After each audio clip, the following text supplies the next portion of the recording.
দেখ কইতাছি এটা কিন্তু দেয়নি একটা ব্রাশ লয়ে উল্টানোর সময় ইয়া দিতে উপরে দিয়া শুভ কি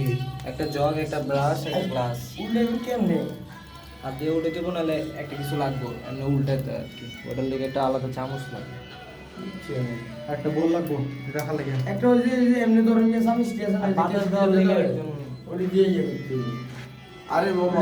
তো এটা গরু না এটা তো মুরগি না এটা তো অটো তেলতে থাকবো কি কর না আর এই যে অলরেডি তেল ছাড়তে আছে অলরেডি পরিমাণ করে গিয়েছে ও ওইসে বাতাস দিস না একটু বাতাস বল দিতে থাকতে হইতো একটা ফ্যান লাগিয়েছে এই তুই কি কর একটা ফ্যান লাগিয়ে যায় বাতাস না দিলে ওরা শুধু কয়লাটা জাস্ট ঘুরায় হ্যাঁ। কয়লা এমনি জ্বলতে থাকে আর এইভাবেই হয় একটু তো বাতাস ধরে যায় ইয়াস Yes, পড়ে গেলাম আমি সব শেষ গরম হয়ে